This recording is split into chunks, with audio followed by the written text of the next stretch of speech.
বিধানসভা ভোটের আগে প্রচারে বেরিয়ে ডিজে বাজবে মন্তব্য করেছিলেন অভিষেক বন্দ্যোপাধ্যায়। আর তারই মন্তব্যের জন্য হাইকোর্টে মামলা হয়।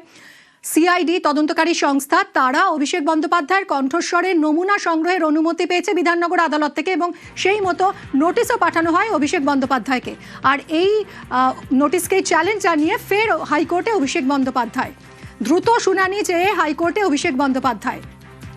কথা বলবো অর্ণবের সঙ্গে। অর্ণব, হাইকোর্টে আজ ঠিক কি হলো? অভিষেক বন্দ্যোপাধ্যায় যে আবেদন জানালেন দ্রুত শুনানি চেয়ে এই নোটিশকে চ্যালেঞ্জ করে, তার পরিপ্রেক্ষিতে কি হলো কোর্টে? মিমি, গত কয়েকটা শুনানিতে অভিষেক বন্দ্যোপাধ্যায় যথেষ্ট ধাক্কা খেয়েছিলেন, কারণ তিনি শুনানি করতে ব্যর্থ হয়েছিলেন। এবং আজকে বিচারপতি তীর্থঙ্কর ঘোষের বেঞ্চে সকাল 10:30 কিছু সময় পরে তিনি ফের দৃষ্টি আকর্ষণ করেন। কারণ আজকে তারিখটা 30শে জুন 2026, কারণ আজকের দিনেই অভিষেক বন্দ্যোপাধ্যায় তার কণ্ঠস্বর বা তার গলার স্বর নেওয়ার জন্য বিধাননগর পুলিশ তাকে ডেকে পাঠিয়েছে। কি বিষয় না, আমরা প্রত্যেককেই জানি যে বিধানসভা নির্বাচনের প্রচার চলাকালীন তিনি ডিজে সংক্রান্ত মন্তব্য, একই সঙ্গে অমিত শাহের নাম করে মন্তব্য, একাধিক বিষয় ঘটেছে এবং সেই সমস্ত মন্তব্যগুলো প্ররোচনামূলক, উস্কানিমূলক। সেই ঘটনায় মামলা দায়ের হয় বিধাননগর পুলিশে এবং তারই তদন্ত করছে এই মুহূর্তে সিআইডি।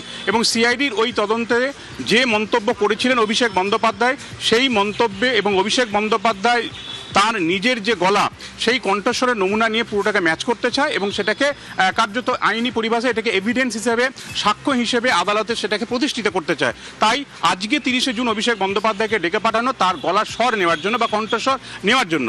এক্ষেত্রে অভিষেক বন্দ্যোপাধ্যায় তিনি আদালতে মামলা করে জানিয়েছিলেন যে তিনি স্বীকার করে নিচ্ছেন যে মন্তব্যগুলি দেখানো হয়েছে বা যেগুলি মামলা হয়েছে সেটা তারই গলার, তারই কণ্ঠস্বর, তার গলার স্যাম্পেল নেওয়ার প্রয়োজন নেই। তাই তিনি কলকাতা হাইকোর্টে বলেছিলেন তিনি যেখানে অ্যাডমিট করে নিচ্ছেন তিনি ওই মন্তব্য করেছিলেন, ডিজে সংক্রান্ত মন্তব্য বা অমিত শাহ সংক্রান্ত মন্তব্য, কাজেই তার গলার কণ্ঠস্বর নেওয়ার প্রয়োজনীয়তা কোথায়? এই অবস্থায় তার কণ্ঠস্বর যাতে না নেওয়া হয় তাই তিনি কলকাতা হাইকোর্টে দ্বারস্থ হয়েছিলেন। আজকে গতকাল এক প্রস্ত শুনানি হয়েছিল বিচারপতি তীর্থঙ্কর ঘোষের বেঞ্চে। তিনি শুনানি করেননি কারণ রাজ্য যেভাবে মামলার নথি পেয়েছে তাদের একটু সময় দরকার ছিল। তাই আজকে ফের বিচারপতি তীর্থঙ্কর ঘোষের বেঞ্চে মামলার শুনানির জন্য দৃষ্টি আকর্ষণ করা হয় এবং বিকেল 4টের পর অভিষেক বন্দ্যোপাধ্যায়ের আবেদনের শুনানি হবে। অভিষেক বন্দ্যোপাধ্যায় কি তার মানে এটা স্বীকার করে নিচ্ছেন যে এই কণ্ঠস্বর তারই?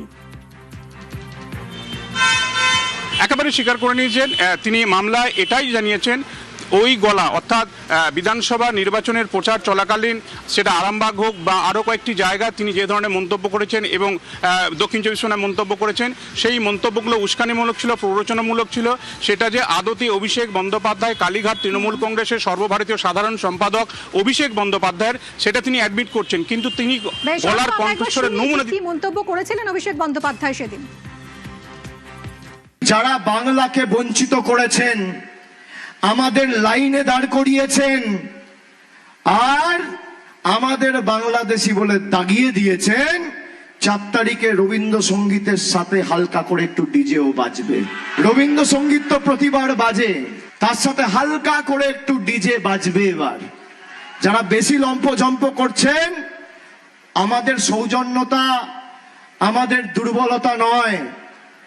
আমাদের যদি ভেবে রাখেন যা ইচ্ছা তাই করব আর তৃণমূল চুপ থাকবে, বাংলার মানুষ চুপ থাকবে, জবাবটা এমন ভাবে দিতে হবে কড়ায় গন্ডায়। কোর্ট কোনো রকম স্টে দেয়নি, তো হাইকোর্ট যখন কোনো স্টে দেয়নি তার মানেটা হচ্ছে যে আমাদের মামলা আজকে হবে। এবার আজকে কোর্ট প্রসিডিংস আছে, তো কোর্ট প্রসিডিংসে আমার তরফ থেকে, যেহেতু আমি ডিফেক্ট কমপ্লেনেন্ট, তো আমার অ্যাডভোকেটরা আজকে এখানে অ্যাপিয়ার করবেন। এবার অভিষেক ব্যানার্জি আসবেন কি আসবেন না সেটা তার ম্যাটার। তিনি যদি আসেন তো হবে, না হলে সেটা কোর্ট বুঝবে। এদিকে ডিজে মন্তব্যের জন্য আজই কণ্ঠস্বরের নমুনা দিতে হবে অভিষেককে। আজই অভিষেক বন্দ্যোপাধ্যায়কে সিআইডি তলব করেছে।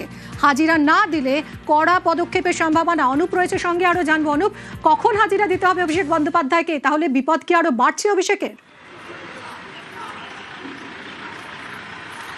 একবার আরও বিপদে অভিষেক বন্দ্যোপাধ্যায়, এমনটা বলা চলে। তার কারণ ডিজে মামলায় তাকে বলা হয়েছিল তার যে গলার যে কণ্ঠস্বর সেই নমুনা তার পরীক্ষা করা হবে। বিধাননগর এসিজিএম যে আদালত, সেই আদালতে দুপুর 12টার মধ্যে উপস্থিত হবে। কিন্তু অভিষেক বন্দ্যোপাধ্যায় সেক্ষেত্রে আদালতের হাইকোর্টের দ্বারস্থ হয়েছিল। পরবর্তী ক্ষেত্রে স্টে অর্ডার নেই এমনটা বলা হচ্ছে এবং সেক্ষেত্রে বলা হয়েছিল যে তিনি মনে করা হচ্ছিল হাজিরা দেবেন এবং এক্ষেত্রে তার নমুনা, গলার কণ্ঠস্বরের নমুনা পরীক্ষা নেওয়া হবে। তার কারণ হিসাবে বলা হচ্ছে যে মন্তব্য তিনি করেছেন ভোট প্রচারে গিয়ে 3টি জায়গার ক্ষেত্রে। এক, রবীন্দ্র রবীন্দ্রসঙ্গীতের মাঝে ডিজে বাজানো হবে 4 তারিখে। প্রত্যেকবার রবীন্দ্রসঙ্গীত বাজে, এবারে শুধুমাত্র রবীন্দ্রসঙ্গীতের মাঝে 4 তারিখের দুপুরের পরে ডিজে বাজানো হবে। এই মন্তব্যে অভিষেক বন্দ্যোপাধ্যায়কে সিআইডির পক্ষ থেকে বারবার জিজ্ঞাসাবাদ করা হয়েছিল এবং পরবর্তী ক্ষেত্রে সিআইডির পক্ষ থেকে আদালত দ্বারস্থ হয়েছিল, বলা হয়েছিল যাতে অভিষেক বন্দ্যোপাধ্যায় তিনি তার সেই মন্তব্য তার ছিল কিনা তিনি সেইভাবে কিন্তু কোথায় দ্বারস্থ হয় এবং তার নমুনা পরীক্ষা করা হবে। ইতিমধ্যেই দুপুর 3টের সময় যারা ফরেন্সিক আধিকারিক তারা এসে পৌঁছবেন এমনটাই বলা হচ্ছে। অন্যদিকে অভিষেক বন্দ্যোপাধ্যায় তিনি এখনো আসবেন কিনা এটা স্পষ্ট নয়। তারই পাশাপাশি দেখলে দেখা যাবে এই যে গোটা মন্তব্যের ঘটনার পরিপ্রেক্ষিতে সিআইডির পক্ষ থেকে যে সমস্ত তাকে জিজ্ঞাসাবাদ করা হয়েছিল তার পরিবর্তিতে বলা হয়েছিল বিধাননগর আদালতে তাকে দ্বারস্থ হতে হবে এবং সেখানেই তার গলার কণ্ঠস্বরের নমুনা পরীক্ষা করা হবে। কিন্তু এক্ষেত্রে অভিষেক বন্দ্যোপাধ্যায় তিনি আসবেন কিনা সেটা না হলেও কিন্তু পরবর্তী ক্ষেত্রে যিনি মামলাকারী রাজীব সরকার তিনি এসে উপস্থিত হয়েছেন। তিনি জানাচ্ছেন যে তিনি আইনজীবী 10 জন আইনজীবী দাঁড় করানো হয়েছে, ভোকালতনামা কিন্তু তার বিরুদ্ধে করা হবে। তার কারণ সেক্ষেত্রে তিনি যদি না হাজিরা দেন সেক্ষেত্রে কিন্তু আরও বিপাকে পড়তে পারেন অভিষেক বন্দ্যোপাধ্যায়। তার কারণ এই মন্তব্যেই যে সমস্ত মন্তব্য করা হয়েছিল ডিজে মামলায় এবং বলা হয়েছিল আজকে ঠিক 12টার এখন মধ্যে এটাই অভিষেক দেখার অনুপ যে আজ হাজিরা দেন কিনা অভিষেক বন্দ্যোপাধ্যায়।